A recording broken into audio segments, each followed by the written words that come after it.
Vous nous avez rejoint, Dominique de Villepin. Merci. Un mot d'abord sur ce moment, cette conférence de presse très intéressante. On entend l'émotion du président américain, mais aussi peut-être une évolution de son discours.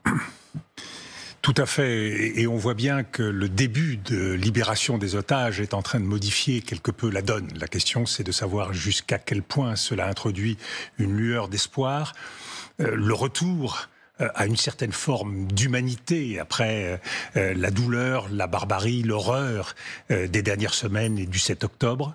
Je crois donc que c'est un moment important. Quand il espère, il a l'air d'espérer que la trêve durera jusqu'à la libération du dernier otage.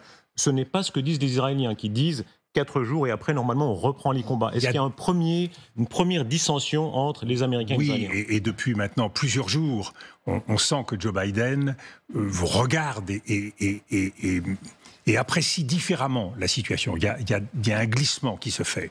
Et il y a deux questions qui se posent. La première, c'est quels seront les objectifs au lendemain de la pause? Durera-t-elle 4 jours? Durera-t-elle davantage, une dizaine de jours? Donc, quels seront les objectifs? Est-ce que ce seront les mêmes que dans les dernières semaines?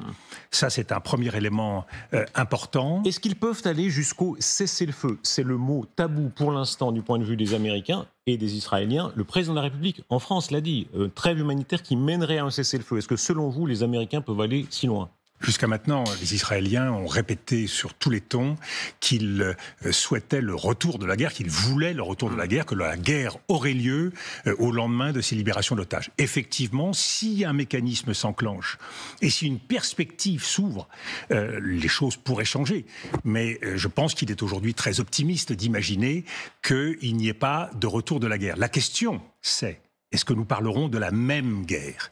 Est-ce que la pratique de bombardements massifs qui ont eu lieu au nord, est-ce que cela se reproduira au sud, sachant que la densité de la population, 1,6 million de Palestiniens qui sont là amassés, donc une densité qui va jusqu'à 10-12 000 habitants au kilomètre carré, est-ce que ce sera donc la même logique qui présidera, ou est-ce qu'au contraire, il y aura davantage de retenue, des raids au sol, en ciblant beaucoup plus les cibles du Hamas?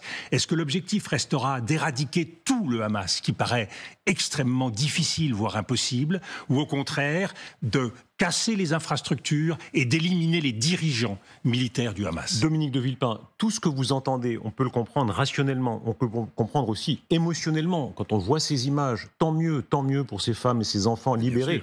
Est-ce que ça n'est pas simultanément tomber dans le piège du Hamas qui arrive à tenir en haleine Israël et la communauté internationale? Vous avez raison, cette question, il faut se la poser, et les dirigeants doivent se la poser, parce que c'est effectivement, quand on regarde la façon dont le jeu se déroule, y compris quand c'est le Hamas qui pose les conditions, qui arrête les libérations, on voit bien que le Hamas reprend, à la faveur de la libération des otages, reprend l'initiative.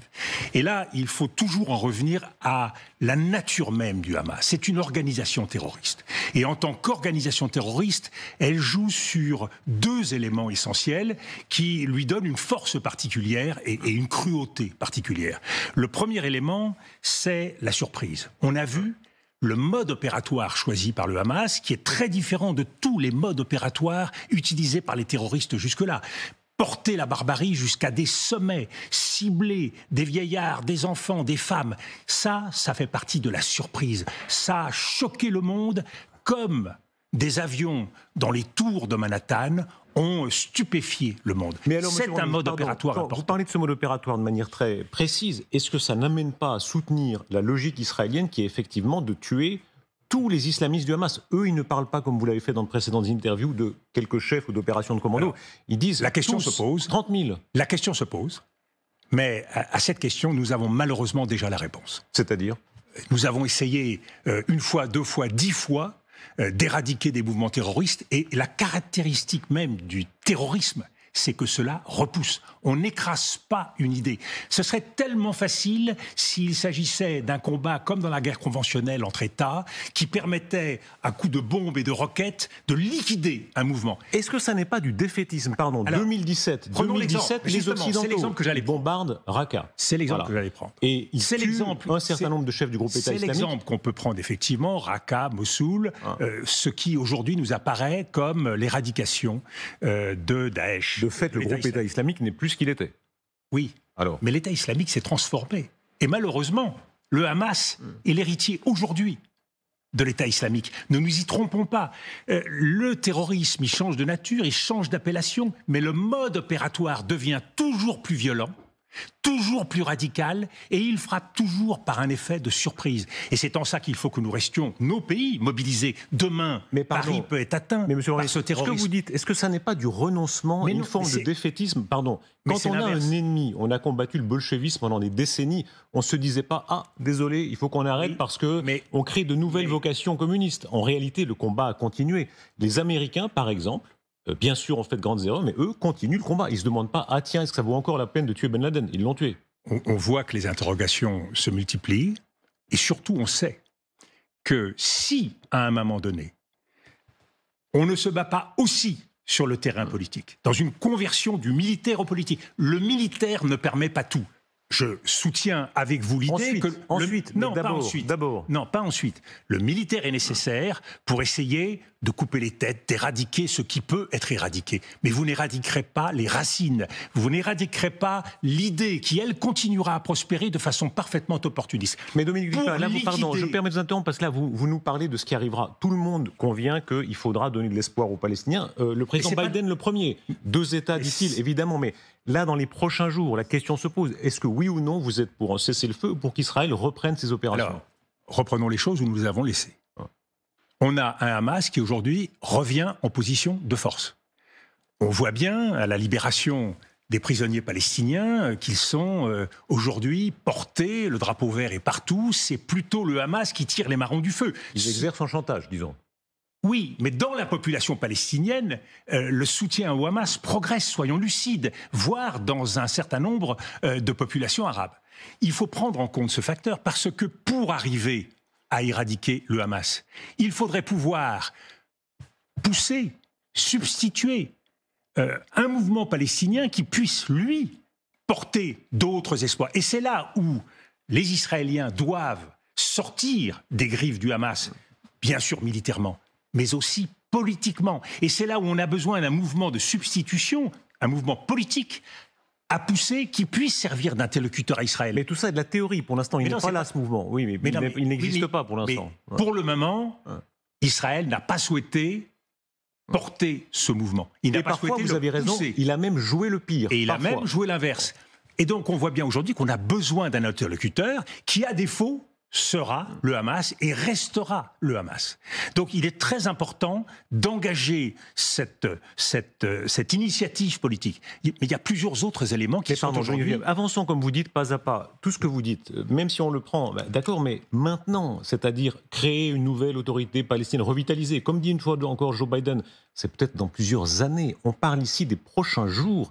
Est-ce que ça n'est pas une compromission que vous proposez en disant allez, on va peut-être pas tuer tous les membres du Hamas, on va mener des opérations commando, on ne va pas reprendre les combats tels que les Israéliens les mènent? Ce que je vous réponds, Monsieur Rochebin, c'est qu'en menant une politique massive de destruction des Palestiniens, qui est la contrepartie inévitable de la proposition que vous imaginez, qui est de liquider 30 000 responsables palestiniens. Ça équivaut à, de façon indiscriminée, c'est ce qu'ils disent, bombarder les territoires. Ils assument. Le résultat, c'est que vous allez faire encore plus d'adeptes de ce mouvement, encore plus d'adeptes du terrorisme, qui nourriront le terrorisme. Et ce que je vous dis, moi, c'est que d'une façon ou d'une autre, comme on voit aujourd'hui le Hamas prospérer sur les débris de ce qui s'est passé à Raqqa et Mossoul, inventer une horreur qui n'existait pas précédemment, nous ne cesserons pas de rentrer dans l'engrenage des horreurs. Et l'engrenage des horreurs, ça crée cette espèce de spirale qui, de part et d'autre, ne connaît que la violence. Dominique de Villepin. Et qui ne permet pas la sécurité. Est-ce que ici la France fait une différence, au moins par la parole? On parlera tout à l'heure de votre événement de 2003, où par la simple parole, la France, c'était vous, Chirac, en s'opposant à la guerre d'Irak, a réussi à faire la différence, avec peu de division, la parole. Est-ce qu'aujourd'hui la France pourrait marquer cette espèce de différence à l'égard du monde arabe, à l'égard des Palestiniens? Est-ce que déjà Emmanuel Macron ne le fait pas? La singularité d'une position diplomatique, elle peut s'exprimer aujourd'hui. On voit bien, Joe Biden commence à exprimer un certain nombre de différences. Il a, vis-à-vis des colons de Cisjordanie, commencé à lever le ton. Il a, sur la perspective éventuelle d'utiliser l'arme de l'aide à Israël, commencer à hausser le ton. Donc la diplomatie peut se singulariser. Emmanuel Macron a posé une position française. Il a dit cessez le feu. Qui a été plus loin que la position qu'il avait prise initialement. C'est bien selon vous ? Je crois que c'est une bonne chose. Nous devons en permanence, et c'est ça une stratégie d'équilibre, essayer d'aller vers le point qui permet à un moment donné d'avancer, et d'avancer autrement que par la violence qui, en l'occurrence, permettra temporairement à Israël de se retrouver en sécurité, mais qui n'augmentera pas à terme la menace, n'augmentera pas la capacité à lutter contre la menace. De fait, est-ce qu'on n'est pas déjà dans une forme de compromission ? Il faut rappeler cette situation inouïe. Haniyeh, le chef du Hamas, ce mouvement qui a sur les mains le sang de 40 Français, est tranquillement à Doha, dans des palaces, protégé par le Qatar, avec lequel nous parlons. Est-ce que ça vous paraît normal ? Alors, on a posé comme premier point, puisque vous voulez aller progressivement dans ce qui pourrait être fait. Première chose, essayer de faire émerger une alternative au Hamas du côté palestinien. On a besoin d'un interlocuteur. Mais attendez, répondez à la question. C'est normal ou c'est pas normal J'en viens au deuxième point. La question aujourd'hui du traitement du Hamas sur le plan militaire et politique est posée. Sur le plan militaire, Israël y répond. Sur le plan politique, la question reste entière. Et c'est pas seulement une question pour le Qatar. C'est bien sûr une question pour le Qatar qui les accueille. C'est aussi une question pour toute la communauté internationale. La question, c'est est-ce que le Hamas politique doit être hébergé aujourd'hui au Qatar ou en Iran ou dans le sud Liban ? Bon. Mais Dominique Vuitton, pardon, soyons encore plus directs, soyons très francs. Est-ce qu'il faut accepter une forme de réel politique ? On dit, c'est comme ça, oui, c'est un grand criminel, mais comme d'autres grands criminels sur la Terre, on joue un peu avec la situation parce qu'on en a besoin, y compris pour libérer les otages. Réel politique, politique arabe, ou est-ce qu'on est plus ferme en disant ça n'est pas normal, on demande son extradition, on veut qu'il soit jugé ? Il n'y a pas d'autre solution au fond. Mais à l'évidence, ce n'est pas normal. Alors ? Ce n'est pas normal. Et à l'évidence... Vous êtes pour son extradition ? À l'évidence, la question se pose de savoir comment nous traitons le Hamas politique. Et nous avons vu des mouvements terroristes devenir des mouvements politiques renonçant à la violence. Mais le choix doit être clair. On n'a pas à travailler et à reconnaître... Ils ont déjà choisi, eux. C'est clair, violence intégrale. Mais là, le processus de liquidation des dirigeants de la branche militaire est en cours. Est-ce que M. Haniyeh et tous ceux qui sont avec lui, comme on le dit souvent, dans de luxueuses villas au Qatar, souhaitent connaître le même sort ? Bon. Ou est-ce qu'ils souhaitent ou acceptent de prendre le risque d'être renvoyés dans des endroits beaucoup moins confortables ? La question se pose et je pense que la communauté internationale, c'est pas à moi ici à prendre cette décision, mais je pense que la question doit être traitée. La question doit être traitée. De la même façon. C'est très prudent, la question doit être traitée. Moi, ça aussi, j'ai pas besoin. Moi, je pourrais vous le dire. Pardon, la question doit être traitée. Oui, Rochebin, mais la réponse. Non, mais la question pour les États, je pense à la France, je pense aux États-Unis, je pense à tous les États de la communauté internationale, c'est est-ce qu'ils préfèrent avoir un interlocuteur, même si c'est un très très méchant interlocuteur, à Doha, ou est-ce qu'ils préfèrent l'avoir à Téhéran ? C'est une question très simple. Voilà. Et alors ? Eh ben, écoute, une fois de plus, moi je ne suis pas en position. Moi je pense qu'on devrait à un moment donné durcir le ton vis-à-vis du Hamas et faire savoir au Qatar que la situation actuelle ne paraît pas acceptable. Est-ce qu'on s'est aveuglé ? Vous savez combien ça vous a été reproché ? Cette petite phrase, c'était en 2015. Vous parlez du Qatar. C'est sur Europe 1, je crois. Et vous dites, la France n'a aucune preuve de l'implication du Qatar dans le financement du terrorisme. Et je vous dis ça, c'est pas pour vous piéger, vous, très personnellement, c'est de façon générale.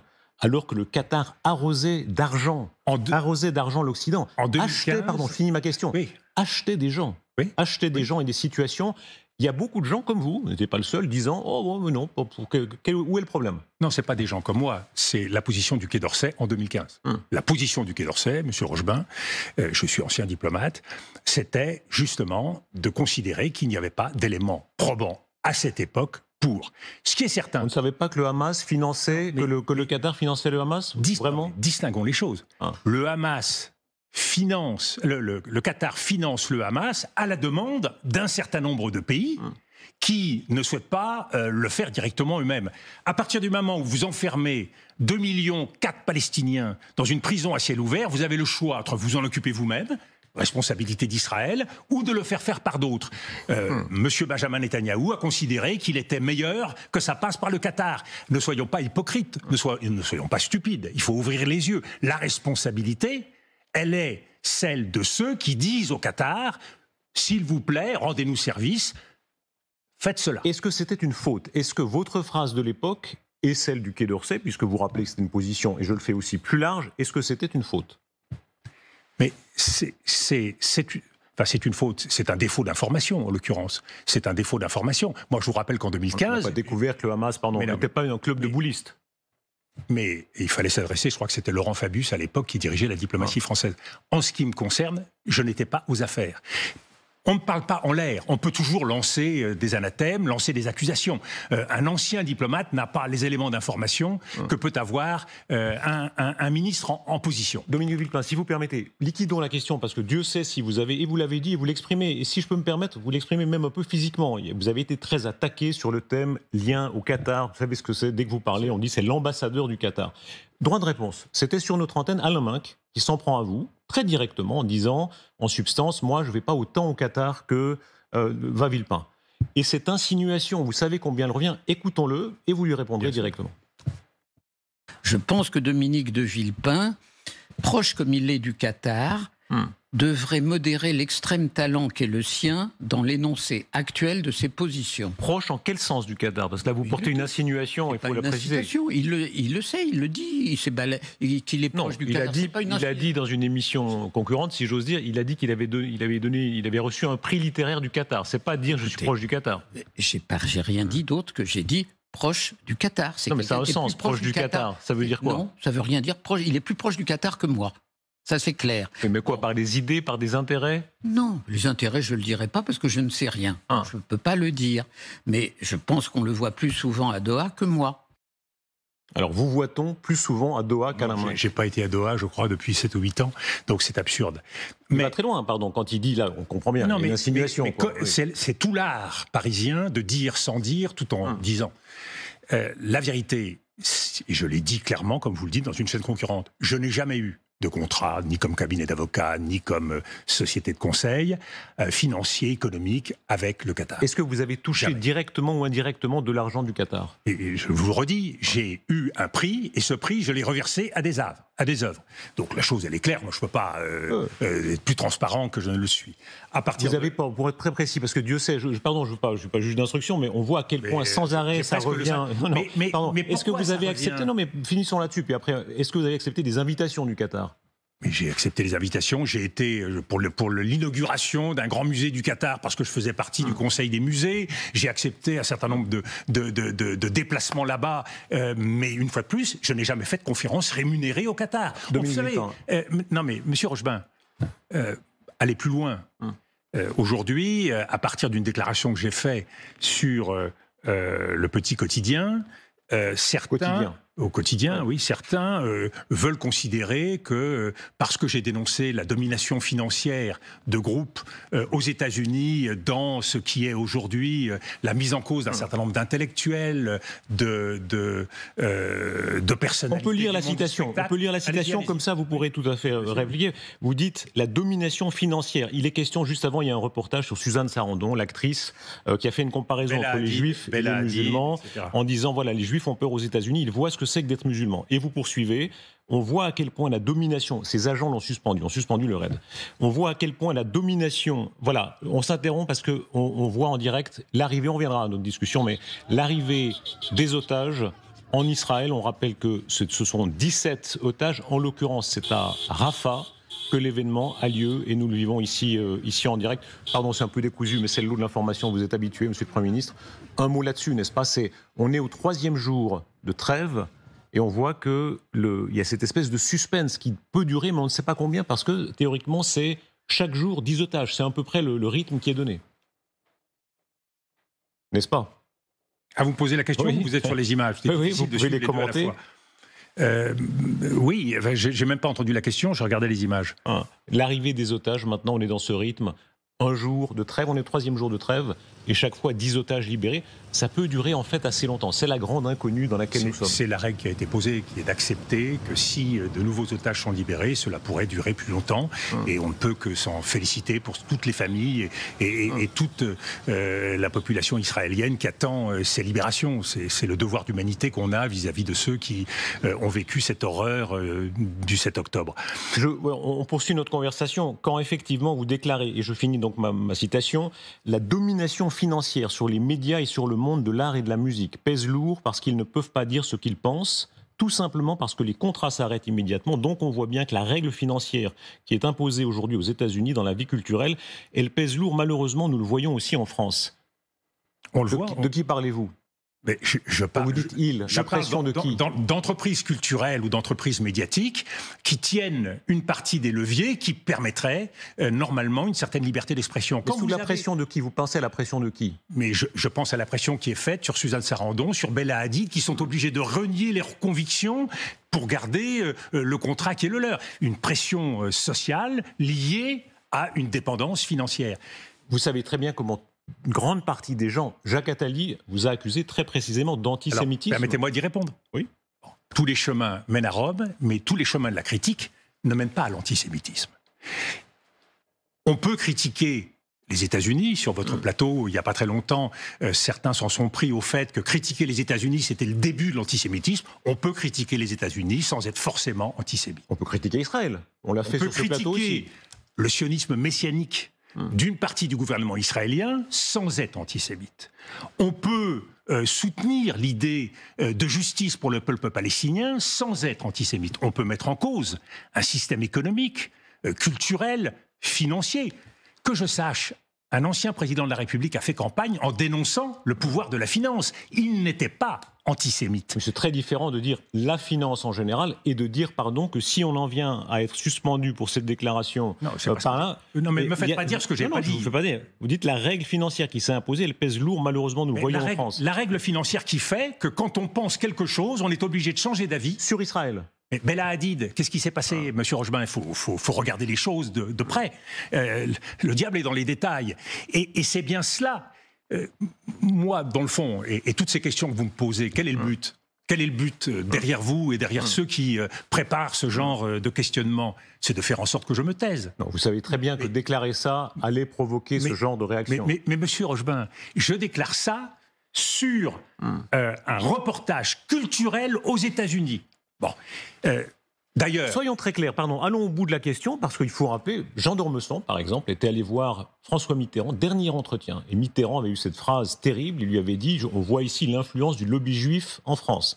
Et il faut être très clair, il y a une partie des opinions à l'extrême droite ou à l'extrême gauche en France qui pensent cela. Est-ce que vous le pensez? Mais certainement pas. Je prends un exemple, parce qu'il faut se référer aux choses concrètes. Pendant... toutes les années passées, nous avons vécu des drames dans notre pays. Chacun se souvient de ce qu'a vécu, le calvaire qu'a vécu Ilan Halimi, avec le gang des barbares, Fofana et quelques autres. Tout le monde se souvient du drame vécu par Sarah Halimi. Tout le monde se souvient de ce qu'a vécu Mireille Knoll. Le lien d'équivalence entre argent et communauté juive, il a été dénoncé très fortement par les mêmes qui aujourd'hui parfois me reprochent ce que j'ai pu dire. Vouloir établir un lien entre domination financière et antisémitisme, c'est renier ce qu'ils ont dit à l'époque. Il faut être cohérent. Et vous savez, à force de vouloir limiter la capacité qu'on a à s'exprimer, à force de ne plus pouvoir rien dire sur les plateaux, sous prétexte que ça pourrait signifier ou gêner, à force de traquer toutes les formes de pensée qui peuvent évidemment porter ombrage à une stratégie ou à une politique, eh bien on devient ce qu'on est en train de devenir, c'est-à-dire un très petit pays. Dominique de Villepin. Regardez les États-Unis. Laissez-moi terminer, Monsieur Rochebin. Regardez les États-Unis. Qu'est-ce qui se passe aux États-Unis? Aux États-Unis, vous avez au Parti démocrate, qui n'est pas connu pour son antisémitisme, une fronde majeure qui est en train de se produire par rapport à Israël. Une fronde générationnelle, une fronde politique. Et vous avez au sein même de la communauté juive, liée aux liens établis entre Donald Trump et Benjamin Netanyahou, également une fronde qui s'organise. Vous savez, moi, je pense d'abord en vous disant cela, et en ce que je dis sur beaucoup de plateaux, à l'intérêt d'Israël, à l'intérêt de la communauté juive.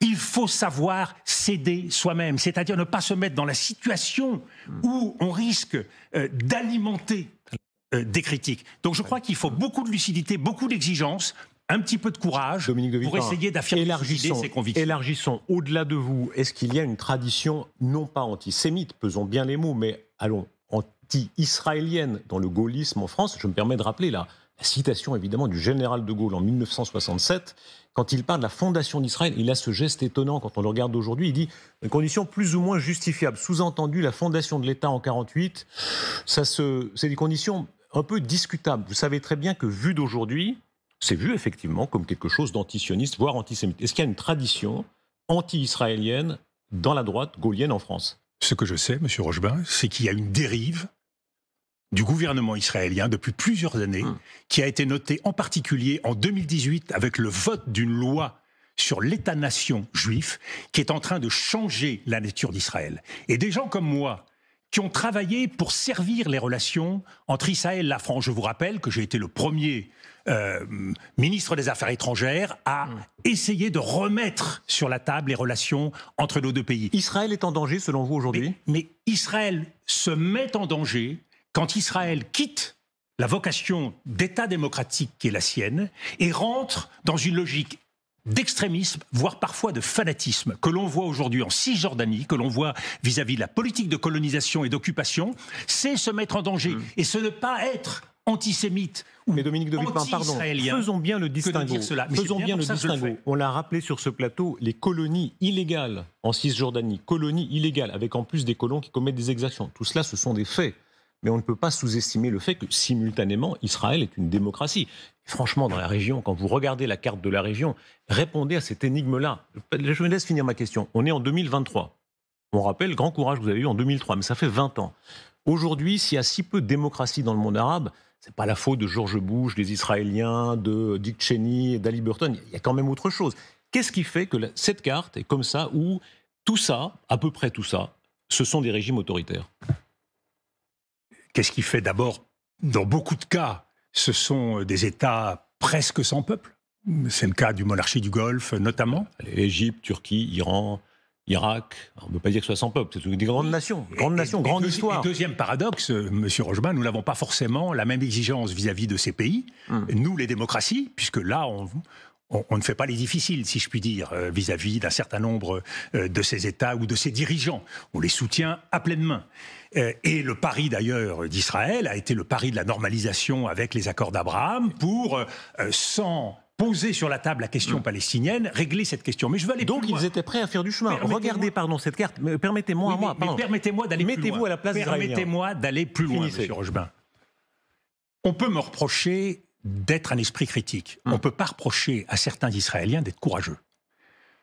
Quand le commandant israélien, l'un des commandants israéliens en Cisjordanie, dit au début de l'année, en février, au moment des massacres d'Ouara, c'est dans le Times of Israel, qu'il y a eu un pogrom, pas fait par des Arabes contre des Juifs, mais l'inverse.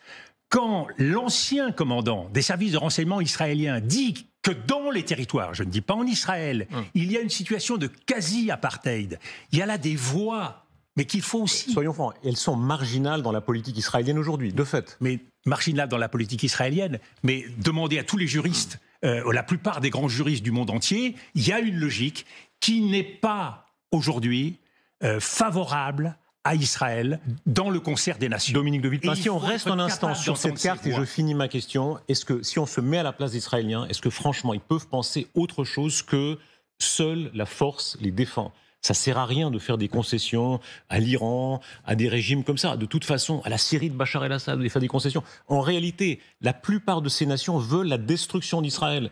est-ce qu'on peut comprendre la logique, même jusqu'au boutiste, même celle du pire dont vous parliez de Netanyahou? On ne peut pas dire ce que vous dites, puisque le mouvement de normalisation des accords d'Abraham montre que certains de ces pays, je dirais même aujourd'hui la plupart, étaient prêts à normaliser, y compris l'Arabie en tout cas. Il reste le cas d'un État, et donc j'en reviens au point que je voulais aborder tout à l'heure, et j'ai été interrompu dans mon raisonnement, dans les stratégies qu'il faut développer pour essayer de changer le cycle des choses, sachant que la logique militaire et sécuritaire n'apportera jamais une sécurité complète à Israël, il faut bien évidemment, dans un processus politique, investir les pays arabes de cette région, qui aujourd'hui regardent ce qui se passe sans prendre leurs responsabilités. Est-ce qu'il faut une conférence internationale des pays arabes? Est-ce qu'il faut une force d'interposition des pays arabes qui puisse jouer sa part de responsabilité à Gaza?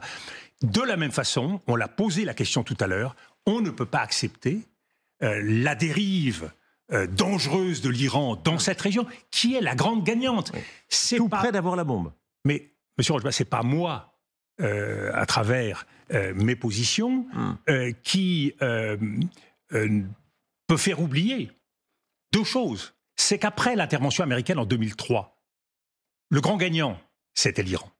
Et aujourd'hui, après le 7 octobre, le grand gagnant à nouveau, c'est l'Iran. Donc il faut avoir le courage de la communauté internationale, sachant que ce sont les Américains qui ont enrayé la mécanique d'accord avec l'Iran, de reprendre les choses. Dominique de Villepin, est-ce que ce sont les nouveaux pouvoirs? Vous citiez l'Arabie Saoudite, on a parlé tout à l'heure du Qatar, Al-Thani, l'émir du Qatar, MBS, Arabie Saoudite, MBZ, Émirats Arabes Unis, Abdel Sisi. Tout à l'heure, dans l'allocution de Joe Biden, on voit à quel point il les remercie 2 fois, 3 fois, 4 fois. Là, vraiment, il faut les soigner, en particulier certains d'entre eux.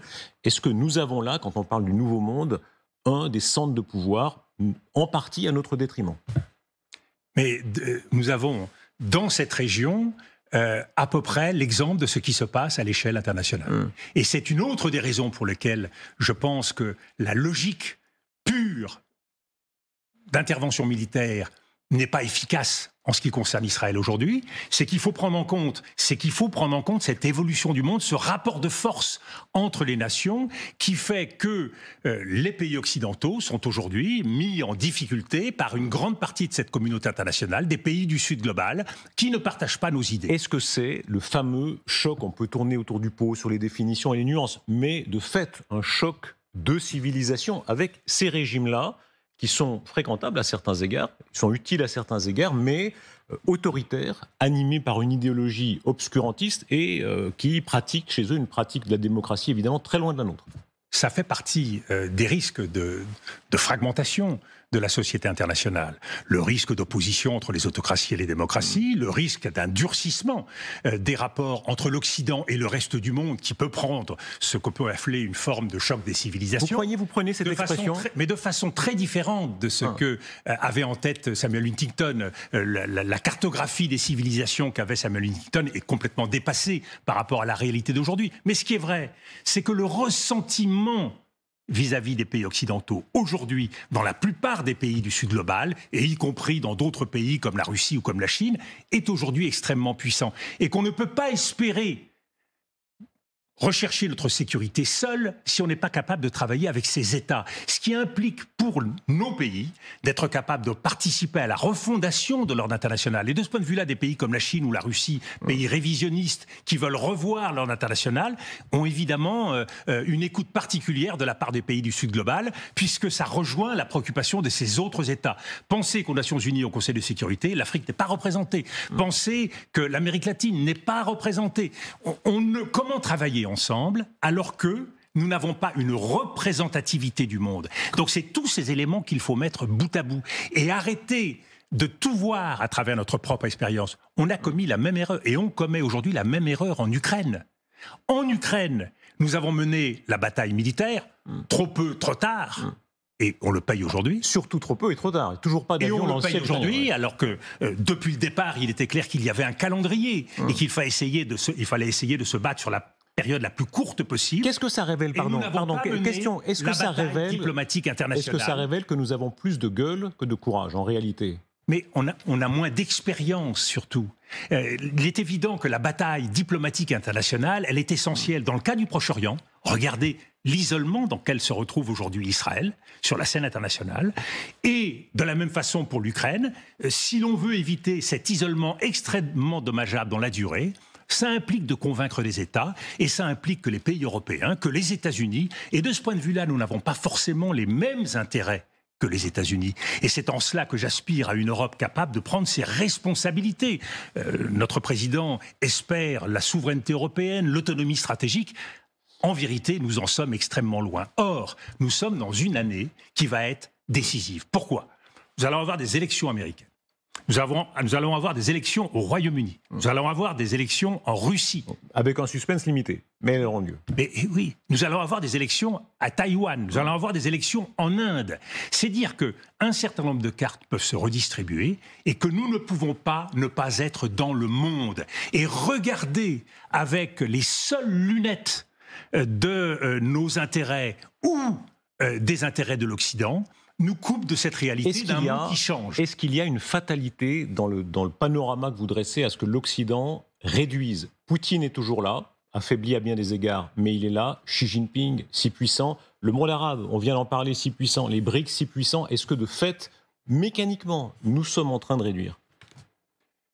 Nous rétrécissons. Nous n'avons bien sûr pas le monopole de la puissance, mais c'est une donnée acquise depuis maintenant longtemps.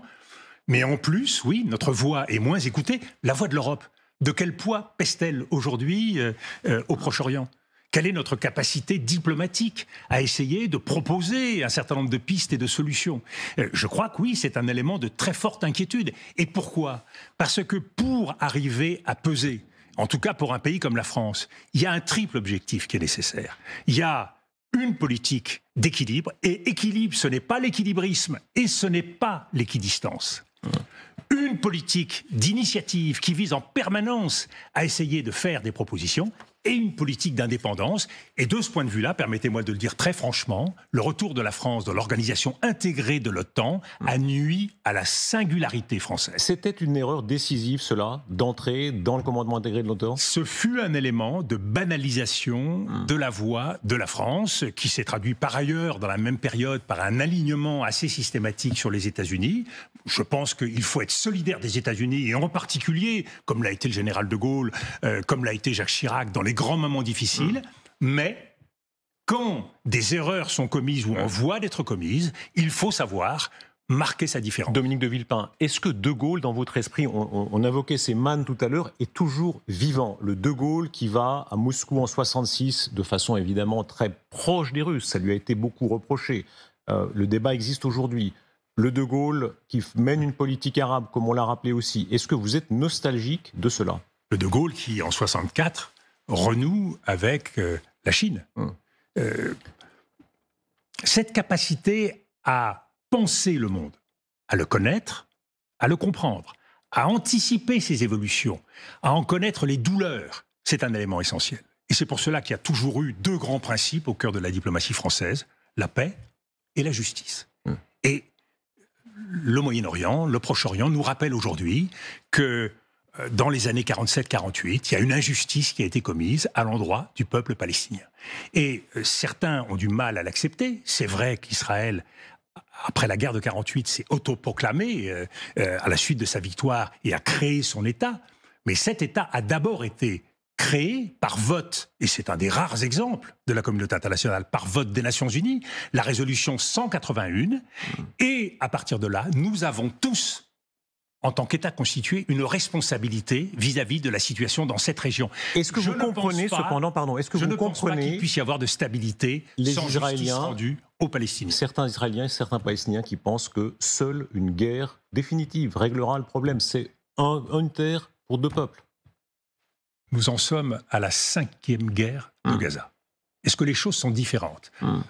Est-ce que, alors que la moitié de Gaza a été bombardée de façon massive, est-ce qu'on a vu des éléments de preuve montrant de façon décisive des éléments qui puissent convaincre la communauté internationale ? Je ne parle pas de nous, je parle de la communauté internationale. Si vous êtes brésilien, sud-africain, chinois, est-ce que aujourd'hui, on peut considérer qu'en poussant plus avant, avec encore des dizaines ou des milliers de morts du côté palestinien dans les populations civiles, on va faire progresser l'idée de sécurité. À l'arrivée, Dominique de Villepin, est-ce que nous entrons dans un monde où les grands empires sont en train de reprendre la main, à commencer par Poutine? Poutine qui est toujours là, avec beaucoup d'affaiblissement, mais qui est toujours là. On présageait sa mort politique, il est là. Oui, il est là parce qu'il y a des réalités géopolitiques qui ne changent pas. Vous savez, on ne peut pas déplacer la place des États de la même façon. Ces États sont conduits par certains dirigeants qui ont une relation particulière avec leur population, et cela fait partie des choses. On ne choisit pas pour les autres peuples. Nous avons déjà beaucoup de mal à faire chez nous, du mal à mener notre barque démocratique. Reconnaissons le monde tel qu'il est, mais par contre, essayons de le réparer, essayons de l'améliorer, essayons de le changer. Ça veut dire quoi? Il n'y a rien de plus à faire, selon vous, contre Poutine aujourd'hui? Que nous poussions l'effort de guerre, je regrette qu'on ne l'ait pas fait dans un calendrier plus serré, avec l'Ukraine. J'étais favorable à ce que nous puissions donner les moyens à l'Ukraine d'atteindre leurs objectifs. Mais forcément, à un moment donné, ça conduit l'Ukraine à... Y compris les avions ? Y compris les avions, y compris les missiles de longue portée, évidemment dans le cadre seul de l'Ukraine. Mais à un moment donné, ça conduit à la table de la négociation.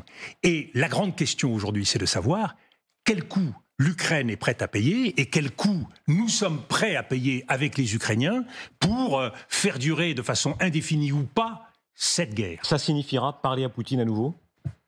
Mais dans le passé, c'est ce qui s'est passé dans bien des cas. Regardez Bachar el-Assad qui revient dans le concert arabe comme si de rien n'était. On ne lui parle plus. On ne va pas jusque-là quand même. Ouais. J'allais dire pas encore. Mais à l'évidence, ça fait partie des processus qui se produisent. Et que je sache, Vladimir Poutine participait au dernier G20 en visioconférence. Donc, vous savez, la réalité, elle est têtue. Ça peut nous être extrêmement désagréable. Notre objectif, c'est certainement, en tout cas, d'éviter la politique du pire. Est-ce qu'ici, et je fais partie de ceux qui veulent en permanence mêler l'idéalisme et le réalisme. Je ne fais pas partie de ceux qui sont assoiffés de réalisme et qui considèrent que l'idéal ne fait pas partie de la diplomatie. Il y a un équilibre à trouver, mais il faut le faire en essayant de faire progresser les choses et pas en se tirant une balle dans le pied. Dans cet univers de carnivores, l'expression est devenue un lieu commun, elle est beaucoup utilisée aujourd'hui. Est-ce que nous sommes les derniers herbivores? On voit ces grands empires dont vous parlez en force, les États-Unis qui savent faire usage de la force, et vous avez été un de ceux qui sont opposés à cela, mais est-ce que la raison ne va pas de leur côté alors que nous sommes des herbivores? Je veux bien être un herbivore quand je vois que les carnivores aussi puissants que les États-Unis ne sont pas capables de remporter une guerre en Afghanistan, pas capables de remporter une guerre en Irak, certes capables d'éradiquer temporairement une organisation terroriste de très haut dans le ciel, mais ça ne fait pas un monde meilleur. Et ça ne fait pas un monde sans terrorisme. Quand on voit que le terrorisme qu'on annihile quelque part, il repousse ailleurs. On ne voit pas la fluidité, on ne voit pas les vases communicants, on ne voit pas la façon dont l'horreur se répand. Dominique de Villepin, bien sûr tout ça, mais est-ce que ça n'est pas, pour reprendre l'expression de 2003, la pensée de la vieille Europe? Pendant ce temps, les États-Unis progressent. Leur PIB, vous avez vu les derniers chiffres, 80% de plus que le PIB européen. Leur influence, bien sûr, ils ont semé le désordre au Proche-Orient, mais dans leur logique, ils gagnent sans arrêt des parts de marché. Et 60 000 hommes dans la région. Ils se divisent de plus en plus et il y a une véritable guerre civile culturelle. Et leur influence grandit toujours plus. Et Donald Trump est aujourd'hui le mieux placé pour remporter les élections l'année prochaine. Donc, Monsieur Rochebin, la réalité est très, très complexe. C'est un tout qu'il faut évaluer.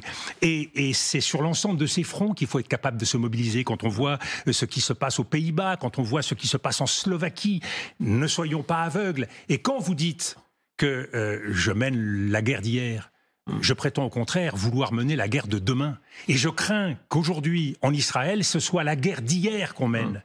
Parce que justement, on fait comme avant, sans avoir tiré les leçons du fait que la guerre contre le terrorisme ne peut pas passer par les armes seules. Donc, ne nous trompons pas de lecture. C'est trop facile de s'enfermer dans une vision politico-militaire du monde, en oubliant l'importance d'autres variables, d'autres facteurs, les facteurs culturels, les facteurs civilisationnels qui pèsent si lourd dans nos sociétés. Quand vous voyez la photo de 2003, la fameuse photo de 2003, c'est le moment où vous êtes entré dans l'histoire. Qu'on vous aime ou qu'on ne vous aime pas, non, mais vous en moquez pas, ça change rien. C'est pas le sujet aujourd'hui, vous n'allez pas me repasser les images. C'est exactement le sujet. Là, 2003... mensonge du côté américain, voilà, la fiole, et vous vous opposez. Quelle est la formule, là, la phrase complète sur le vieux pays? Mais c'est à vous de le dire. Moi, vous vous rappelez mieux que moi, c'est vous qui avez prononcé le discours. J'ai le sens du ridicule un tout petit peu, monsieur Rochebin. 20 ans plus tard, quelle est la morale précisément que vous tirez de cela? C'est qu'il faut beaucoup de courage pour dire à un pays ami des choses très désagréables. Et qu'il faut les dire quand même. Et que parfois, et il a fallu 20 ans pour que Joe Biden reconnaisse que ce qui à l'époque lui avait été dit, c'était la vérité, même s'il n'est pas capable d'adresser des remerciements personnels. Et ceux qui ont à l'époque menti devant la communauté internationale n'en ont jamais payé le prix. Alors aujourd'hui, on peut souhaiter que, effectivement, dans l'autre monde, on puisse traduire devant les tribunaux toutes sortes de personnes. Mais soyons capables aussi de reconnaître nos erreurs. Soyons capables aussi de tirer les leçons de l'expérience. Il faut beaucoup d'humilité sur la scène internationale.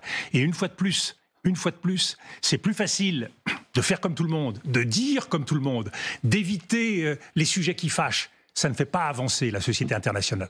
Question quasi philosophique, sans être prétentieux, mais est-ce qu'il y a une troisième voie entre le déclin et l'agression? Nos vieilles nations, elles ont été aussi des nations d'agression il n'y a pas si longtemps, coloniales. La France, le Royaume-Uni.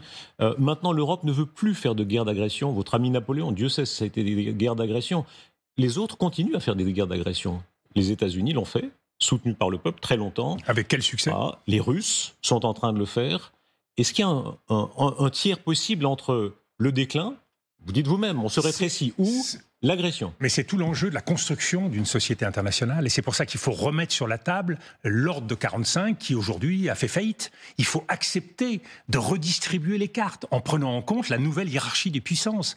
Et ça, c'est une nécessité auquel la France pourrait largement contribuer. On pourrait être le pays pilote pour pousser tous ces États comme l'Inde et comme beaucoup d'autres, le Brésil, qui souhaitent à nouveau renouveler le logiciel et renouveler la façon que l'on a de traiter les grands problèmes. Est-ce qu'un ressort est cassé? Il y avait sur notre antenne des gens comme, par exemple, Védrine, qui racontait comment il va se confronter aux Chinois. Et les Chinois lui montrent le poème de Victor Hugo sur le pillage du palais d'été. Et on voit que les Chinois... Pas un poème, c'est une lettre. La lettre, vous avez raison. Et on voit combien les Chinois, comme les Américains qui ont encore cette force, cette rage, disent parfois en la soulignant et l'admirant, les Ukrainiens. Est-ce que ça, nous l'avons perdu? Nous l'avons perdu par rapport à des États qui ont la mémoire longue. Les Chinois n'ont pas oublié les traités inégaux, les guerres de l'opium, et l'Afrique n'a pas oublié non plus un certain nombre d'événements tragiques auxquels ils ont été confrontés. C'est la roue qui tourne? C'est à eux le monde? Mais rien ne nous interdit, nous aussi, d'être capable d'avancer avec eux, avec un tout petit peu de mémoire, et avec la capacité à traiter autrement. C'est tout l'enjeu qu'il nous faut relever, le défi qu'il nous faut relever au Sahel. Au Sahel, depuis l'intervention de 2013, on a été incapable de renouveler le logiciel. Et ce qui s'est passé, c'est passé. Je l'avais dit en Libye, je l'ai dit au Sahel, je le dis sur un certain nombre d'autres crises. Je crois qu'il faut savoir écouter les voix différentes et entendre les signaux d'alerte comme des signaux d'amitié et pas des signaux d'inimitié ou de conspiration. Un dernier mot personnel, Dominique de Villepin. Je vous ai senti, pardon, je ne veux pas faire de la psychologie bistrot, mais blessé. Vous avez pris des coups, là. Vous avez pris, on rappelait les accusations tout à l'heure, vous avez répondu, chacun jugera, sur antisémitisme acheté par le Qatar, enfin la liste, voilà. Vous avez donné des coups aussi. Est-ce que vous y retrouvez goût? Vous aviez l'air, depuis quelques années, un peu à l'écart, un peu retiré sur l'Aventin. Je n'ai jamais donné des coups personnellement. Je ne me suis jamais attaqué à une personne. La seule fois, je crois, que je m'en suis pris à quelqu'un, c'est à l'Assemblée nationale, ce pauvre François Hollande, à travers la lâcheté. Je n'ai jamais individuellement... Il y a eu des périodes où c'était pas le grand amour. Avec Sarkozy, par exemple, on ne peut pas dire... Vous avez... Mais je n'ai jamais donné de coups, ni attaqué personnellement, ou en tout cas, si je l'ai fait, je le regrette. Mais ce qui me paraît important aujourd'hui, parce que nos personnes sont peu de choses, vous savez, moi, le fait qu'on s'en prenne à moi, c'est pas ça qui va régler le problème de la Palestine ou le problème d'Israël. Donc c'est peu de choses, et je fais ce sacrifice bien volontiers. Ça m'est complètement égal, je n'ai pas d'ambition dans le jeu politique français. Ce que je crois, c'est qu'il est important qu'il y ait au moins quelqu'un, je ne suis pas seul, mais qu'il y ait quelques-uns qui soient capables de porter une voix différente et d'assumer leurs convictions. Ça, c'est indispensable pour beaucoup de nos compatriotes qui n'entendent souvent qu'un son de cloche, la même répétition du chant de la meute. Et ça, qu'est-ce que vous voulez? C'est désespérant quand on veut croire dans des principes, quand on veut croire dans l'avenir. Alors aujourd'hui, on cible le bonhomme. Ça veut dire peut-être que ma voix porte un peu plus que certains autres, eh bien je l'assume avec beaucoup d'optimisme. Merci Dominique de Villepin.